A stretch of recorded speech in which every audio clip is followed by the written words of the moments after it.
اللہ عز و جل اس پر 10 رحمتیں نازل فرماتا ہے، اور جو مجھ پر 10 بار درود پاک بھیجے اللہ عز و جل اس پر 100 رحمتیں نازل فرماتا ہے، اور جو مجھ پر 100 بار درود پاک بھیجے اللہ عز و جل اس کی دونوں آنکھوں کے درمیان لکھ دیتا ہے کہ یہ بندہ نفاق اور دوزخ کی آگ سے بری ہے، اور قیامت کے دن اس کو شہیدوں کے ساتھ رکھے گا۔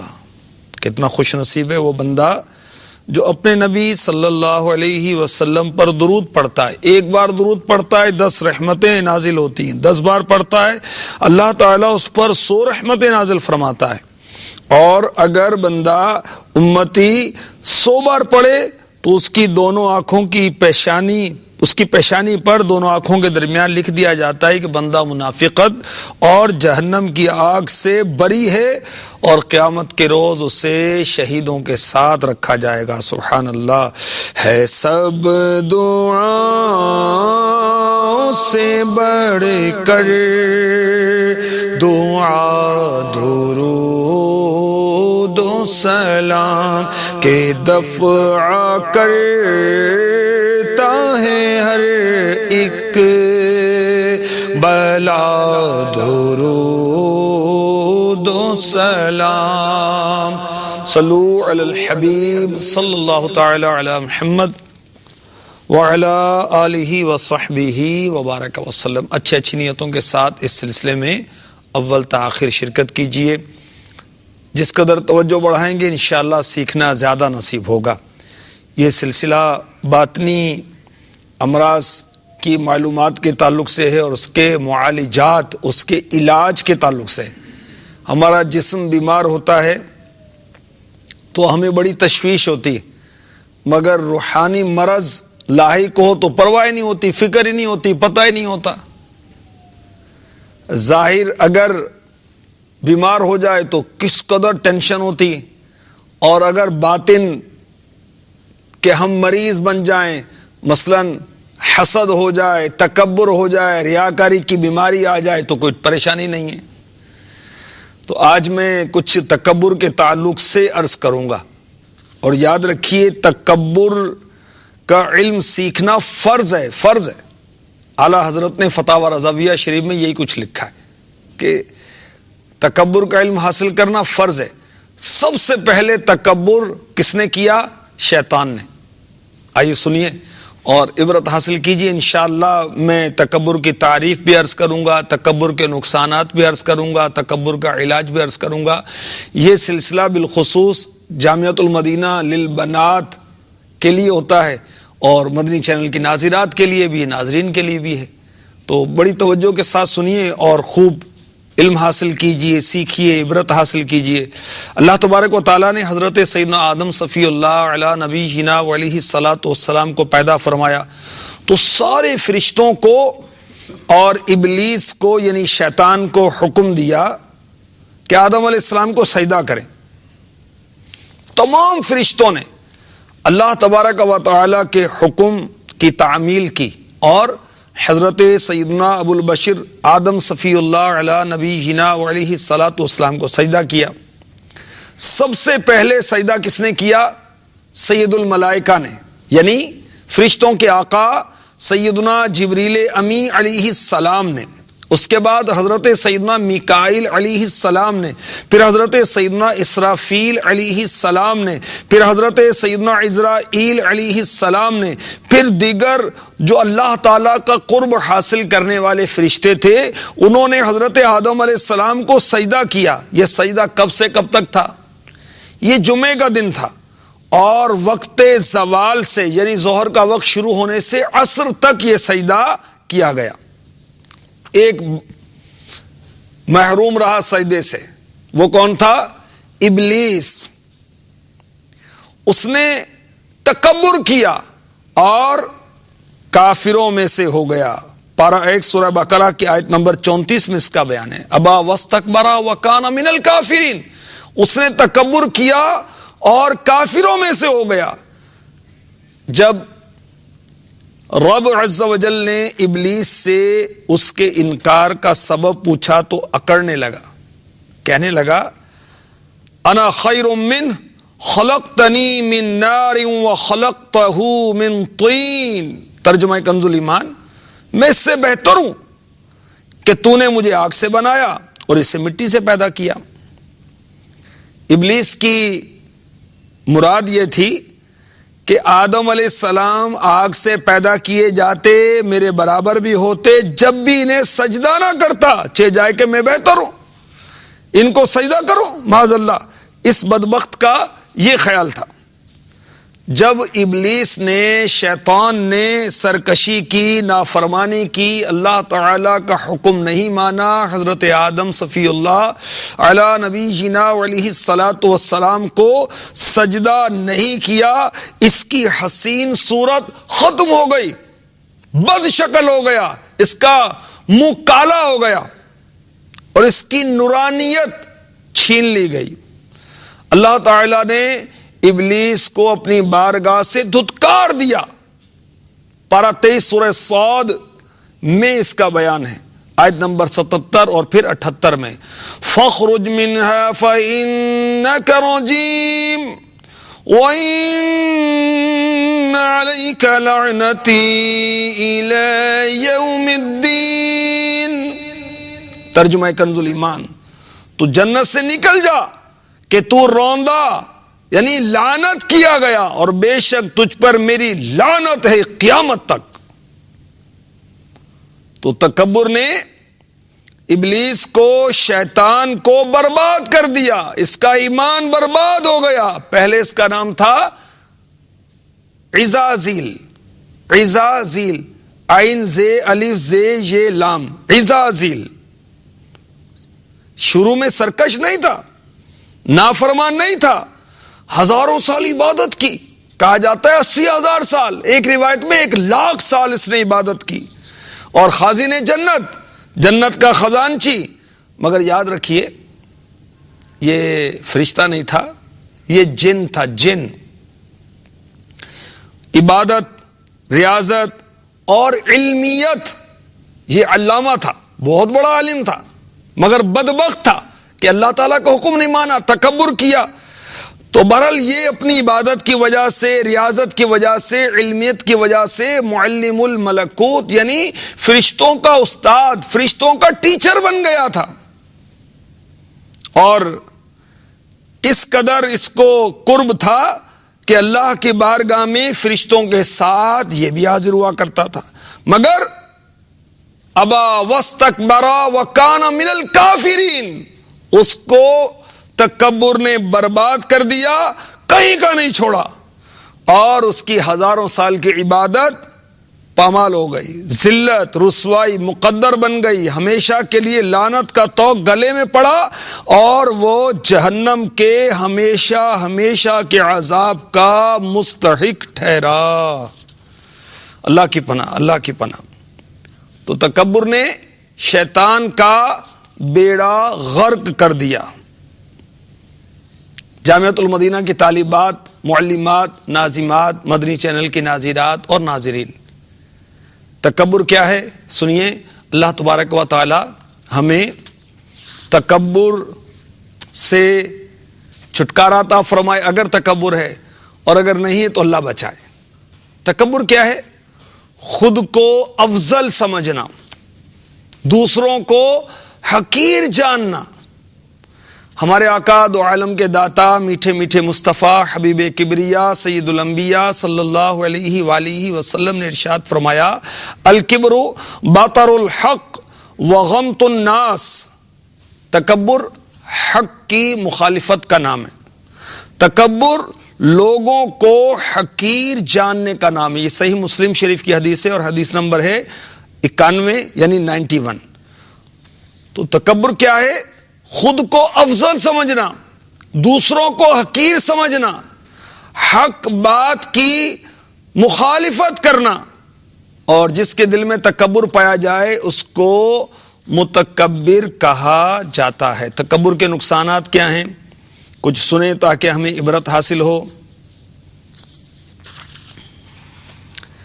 تکبر کرنے والا اللہ تبارک و تعالی کی بارگاہ میں پسندیدہ نہیں.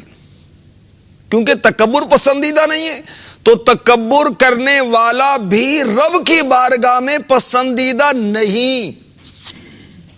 رب کائنات تکبر کرنے والوں کو پسند نہیں فرماتا۔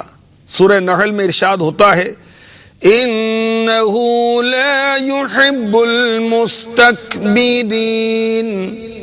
ترجمہ کنز الایمان، بے شک وہ مغروروں کو پسند نہیں فرماتا۔ تو تکبر کا بہت بڑا نقصان کہ تکبر کرنے والا بندہ اللہ کو پسند نہیں، اور جو متکبر ہے شکل و صورت کی وجہ سے، علم کی وجہ سے، مال کی وجہ سے، طاقت کی وجہ سے، سواری کی وجہ سے، عہدے کی وجہ سے، منصب کی وجہ سے، دولت کی وجہ سے تکبر کرتا ہے، اپنے آپ کو بڑا سمجھتا ہے، اپنے آپ کو اعلیٰ سمجھتا ہے، مسلمانوں کو اپنے سے کمتر جانتا ہے، حقیر جانتا ہے، حق بات کی مخالفت کرتا ہے، یہ متکبر ہے۔ اور تکبر کرنے والا اللہ کا پسندیدہ بندہ نہیں۔ اور رسول پاک صلی اللہ علیہ وآلہ وسلم نے بھی تکبر کرنے والے سے نفرت کا اظہار فرمایا۔ جی ہاں، جامع ترمذی حدیث نمبر 2025، میرے نبی، پیارے نبی، سونے نبی، اچھے نبی صلی اللہ علیہ وآلہ وسلم نے ارشاد فرمایا، بے شک قیامت کے دن تم میں سے میرے سب سے نزدیک اور پسندیدہ شخص وہ ہوگا جو تم میں سے اچھے اخلاق میں، تم میں سے اخلاق میں سب سے زیادہ اچھا ہوگا، اور قیامت کے دن میرے نزدیک سب سے قابل نفرت اور میری مجلس سے دور وہ لوگ ہوں گے جو واہیات بکنے والے ہیں، جو لوگوں کا مذاق اڑانے والے ہیں، اور جو متفیہق ہیں۔ صحابہ نے عرض کی یا رسول اللہ صلی اللہ تعالی علیہ وسلم، بیہودہ بکواس کرنے والوں اور لوگوں کا مذاق اڑانے والوں کو تو ہم نے جان لیا، یہ متفیہق کون ہے؟ فرمایا اس سے مراد ہر تکبر کرنے والا شخص ہے۔ تو جو تکبر کرنے والا ہے وہ قیامت کے دن رسول پاک صلی اللہ علیہ وسلم کی بارگاہ میں قابل نفرت ہوگا، اور آقا علیہ الصلوۃ والسلام کی مجلس سے دور ہوگا۔ تکبر کرنے والے شخص کو بدترین شخص قرار دیا گیا۔ تکبر کرنے والے کو ذلت کیسی ہوگی، رسوائی کیسی ہوگی؟ سنیے، جامع ترمذی حدیث نمبر 2500، دو جہاں کے تاجور صلی اللہ علیہ وآلہ وسلم کا فرمان عالی شان، قیامت کے دن متکبرین کو انسانی شکلوں میں چیونٹیوں کی مانند اٹھایا جائے گا، کیڑیوں کی طرح اٹھایا جائے گا، ہر جانب سے ان پر ذلت طاری ہوگی، انہیں جہنم کے بولس نامی قید خانے کی طرف ہانکا جائے گا، بہت بڑی آگ انہیں اپنی لپیٹ میں لے کر ان پر غالب آ جائے گی، انہیں طینۃ الخبال یعنی جہنمیوں کی پیپ پلائی جائے گی۔ کن کو؟ متکبرین کو، تکبر کرنے والوں کو۔ تکبر کرنے والا جنت میں داخل نہیں ہوگا۔ اللہ اکبر۔ یہ صحیح مسلم شریف کی حدیث پاک کا خلاصہ میں نے پیش کیا۔ تو تکبر میں نقصان ہی نقصان ہے، تکبر کی مذمت ہی مذمت ہے۔ تکبر کی کچھ علامتیں بھی بیان کی جاتی ہیں تاکہ ہم بھی جائزہ لیں کہ کہیں ہم بھی تو متکبر نہیں ہیں۔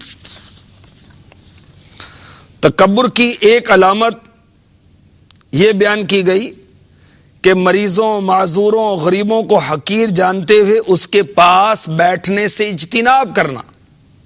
ہمارے پاس کوئی غریب آدمی آ کے بیٹھ جائے تو ہم اس کو کہیں گے ادھر بیٹھو بھائی، یا اس سے سرک جائیں، ہٹ کر بیٹھ جائیں کہ یہ عہدے میں مجھ سے کم ہے، یہ منصب میں مجھ سے کم ہے، یہ برادری میں مجھ سے کم ہے، یہ مال و دولت میں مجھ سے کم ہے، یہ سواری میں مجھ سے کم تر ہے، یہ میرے ساتھ کیسے آگے بیٹھ گیا؟ یہ تو غریب آدمی ہے، یہ تو بیمار ہے، اس کو حقیر جان رہے ہیں۔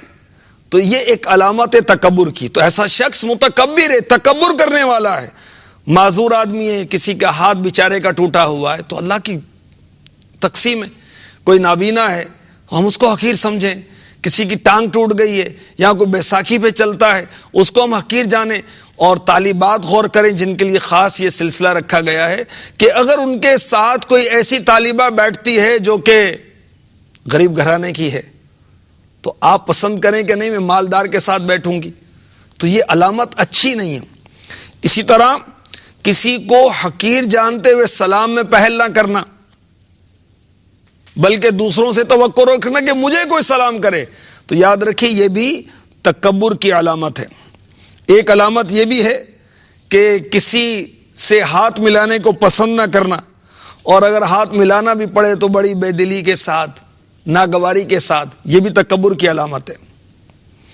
کسی معظم دینی کی تعظیم کے لیے کھڑے ہونے کو گوارا نہ کرنا، یہ بھی تکبر کی علامت ہے۔ طالبات جو بھی جامعۃ المدینہ کی ہیں، آپ خوش نصیب ہیں کہ آپ کو دین کا علم حاصل کرنے کا شرف ملتا ہے، دعوت اسلامی کا مدنی ماحول ملا ہے۔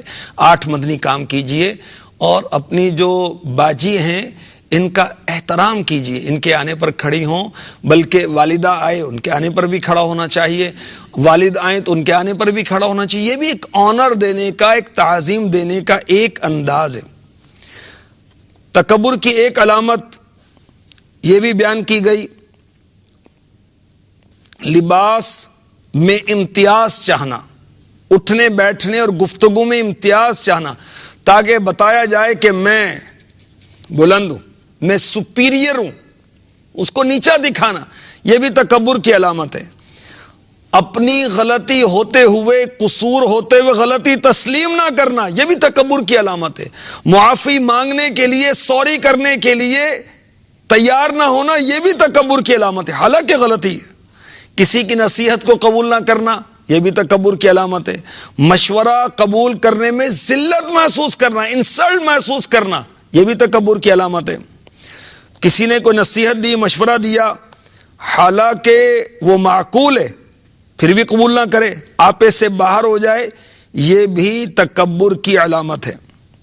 ہر ایک سے بحث کر کے غالب آنے کی کوشش کرنا، یہ بھی تکبر کی علامت ہے۔ دوسرے کی درست بات کو غلط ثابت کرنا، یہ بھی تکبر کی علامت ہے۔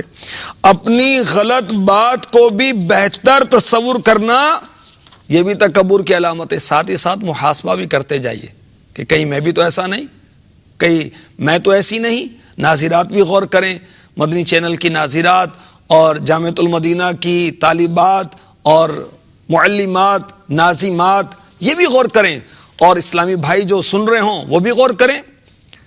کسی کو حقیر جان کر اس کے حقوق ادا نہ کرنا، یہ بھی تکبر کی علامت ہے، اور اس سے حق کی ادائیگی کا مطالبہ کیا جائے تو تسلیم ہی نہ کرے، یہ بھی تکبر کی علامت ہے۔ ہر وقت دوسروں کے مقابلے میں اپنی برتری کے پہلو تلاش کرتے رہنا، یہ تکبر کی علامت ہے۔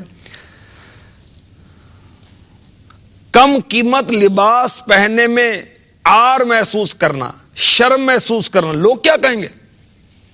اب اگر ہماری طالبات میں ایسی کوئی بات ہے تو وہ بھی غور کریں، اور اگر معلمات و ناظمات میں ایسی کوئی بات ہے تو وہ بھی غور کریں، مدنی چینل کی ناظرات بھی غور کریں، اور مدنی چینل کے ناظرین بھی غور کریں۔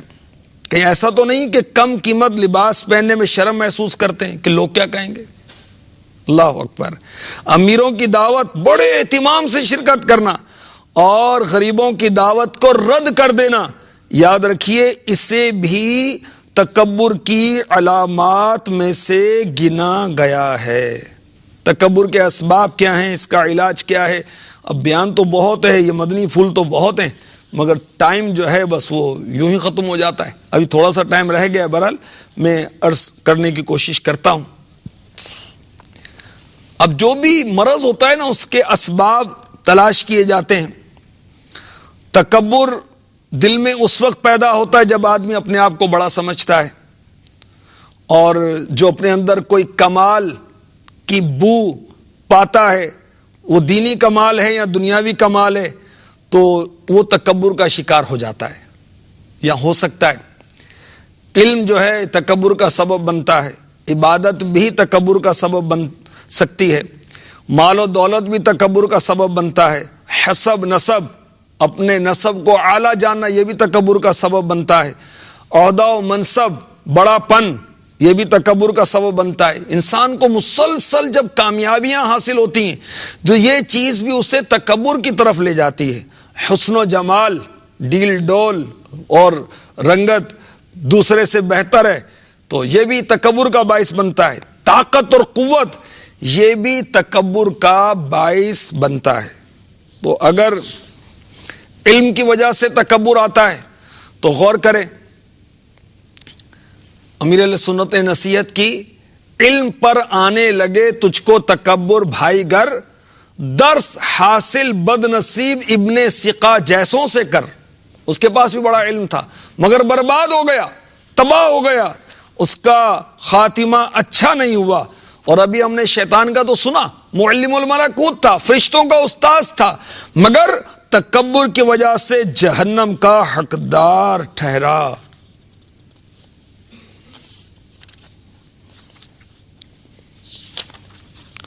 تو جو تکبر جس وجہ سے پیدا ہو اس کے اسباب پر بھی غور کیا جائے.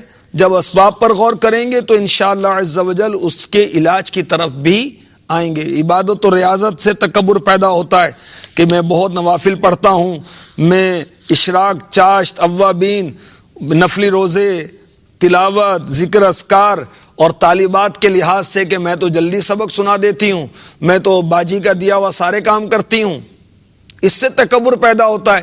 تو اللہ تعالیٰ کی بارگاہ میں استغفار کرنی چاہیے اور اس کا علاج کر لینا چاہیے. اگر سبق یاد ہوتا ہے تو میرا کیا کمال ہے؟ یہ تو اللہ کی رحمت ہے کہ مجھے جلدی سبق یاد ہو جاتا ہے، اور اس کے ساتھ آزمائش ہے کہ اس کو ذرا تکرار کرنی پڑتی ہے تو دیر سے سبق یاد ہوتا ہے. تو اس میں اللہ کا فضل ہے، اس کا کرم ہے، ہماری کوئی خوبی نہیں ہے. مال و دولت کی وجہ سے تکبر پیدا ہوتا ہے تو غور کرے، سب کچھ چھوڑ کر یہاں سے چلے جانا ہے، آخر موت ہے. کفن میں تھیلی ہوگی یا تجوری ہوگی، کچھ بھی نہیں ہوگا. قبر میں تو ظاہر ہے کہ روشنیوں کا نور ہی ہوگا. اگر حسب نسب کی وجہ سے تکبر پیدا ہوتا ہے تو اس کو بھی دور کریں کہ میرا نہ جانے کیا بنے گا. حسن و جمال کی وجہ سے تکبر پیدا ہوتا ہے کہ میرا قد لمبا ہے، اس کا قد چھوٹا ہے، میرا رنگ گورا ہے، اس کی رنگت سانولی ہے یا وہ اس کی رنگت کالی ہے. تو یوں یہ زیادہ عورتوں میں ہوتا ہے. تو ابھی چیچک نکل آئے، چہرے پر داغ دھبے نکل آئیں، پھر کیا ہوگا؟ اچانک کوئی بیماری بستر پر ڈال دے تو حالت کیا ہوتی ہے مریض کی؟ پھر رنگ روپ کہاں جائے گا؟ تو اللہ سے ہر وقت ڈرتے رہنا چاہیے.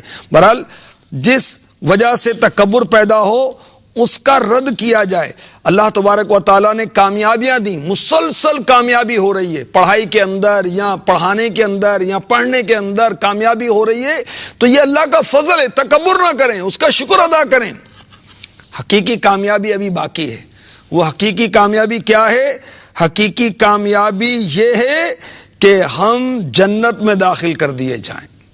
تبھی تو پتہ نہیں ایمان پر خاتمہ ہوگا یا نہیں ہوگا، قبر میں ہمارا کیا بنے گا، حشر میں ہمارا کیا بنے گا، نام اعمال دائیں ہاتھ میں ملے گا یا بائیں ہاتھ میں ملے گا، ہمارا نیکیوں کا پلڑا بھاری ہوگا یا گناہوں کا پلڑا بھاری ہوگا، پل صراط سے گزرنے میں ہم کامیاب بھی ہوں گے کہ نہیں کامیاب ہوں گے، داخل جنت کیے جائیں گے کہ استغفر اللہ گناہوں کی پاداش میں جہنم میں ڈال دیا جائے گا، ہمیں تو کچھ پتہ نہیں ہے. تو پھر تکبر کس چیز کا؟ تو حقیقی کامیابی تو ابھی باقی ہے. تو بہرحال تکبر جس سبب سے ہو اس کے اسباب پر غور کیا جائے اور اس کے جو علاج ہیں وہ بھی کچھ عرض کرتا ہوں. اللہ کی بارگاہ میں دعا کی جائے کہ یا اللہ مجھے تکبر جیسے مرض سے شفا عطا فرما. یاد رکھیے کہ جو بھی معاملہ ہو دنیا کا یا آخرت کا، اللہ کی بارگاہ میں دعا کرتے رہنا چاہیے. اپنے عیبوں پر، اپنے نقائص پر، اپنے عیوب پر نظر رکھیں تو انشاءاللہ عز و جل اس سے بھی تکبر کا نشہ اتر جائے گا. عاجزی اختیار کریں، انشاءاللہ عز و جل اس سے بھی تکبر ختم ہو جائے گا. اگر ہم جنت میں داخل نہیں ہوئے اور اللہ تبارک و تعالیٰ ناراض ہو گیا تو ہم سے خنزیر اچھا جو جنت میں داخل، جو جہنم میں داخل نہیں کیا گیا قیامت کے روز جانوروں کو مٹی کر دیا جائے گا، ہمارا کیا بنے گا؟ اللہ تعالیٰ کی بارگاہ میں حاضری کے تصور کو جمائیں، انشاءاللہ عز و جل اس سے بھی تکبر چلا جائے گا۔ سلام میں پہل کریں، یہ بھی تکبر کا علاج ہے۔ ہمارے آقا صلی اللہ علیہ وآلہ وسلم نے ارشاد فرمایا، پہلے سلام کرنے والا تکبر سے بری ہے۔ گھر کا کام کاج کرنے سے بھی تکبر چلا جاتا ہے۔ اسی طرح صدقہ دیجیے، صدقہ دینے سے بھی تکبر دور ہوتا ہے، فخر دور ہو جاتا ہے۔ اب اس کے لیے کوئی بہت مال و دولت کی حاجت نہیں ہے، گھریلو صدقہ باکس کی ترکیب بنائیں، اسلامی بہنیں بناتی ہیں ماشاءاللہ، جامعۃ المدینہ للبنات کے تحت بھی مدنی عطیات باکس کے صدقہ، جس کو صدقہ باکس کہتے ہیں، اس کی ترکیب ہوتی ہے۔ وہ گھر میں اگر رکھ لیں، کچھ نہ کچھ 5-10 روپے بھی روزانہ ڈالتے رہیں تو اللہ کی راہ میں دینے کا ثواب مل جائے گا، اور انشاءاللہ عز و جل بہت سارے فضائل کے ساتھ ساتھ تکبر کا بھی علاج ہو جائے گا۔ حق بات کو تسلیم کرنے کی عادت بنائیں گے تو تکبر کے مرض سے جان چھوٹ جائے گی، تکبر کا علاج ہو جائے گا۔ غلطی ہو جائے تو مان لیں، اعتراف کر لیں، انشاءاللہ عز و جل اس سے بھی تکبر جاتا رہے گا۔ نمایاں حیثیت کی طلب نہ رہے، اس سے بھی انشاءاللہ عز و جل تکبر کا علاج ہو جائے گا۔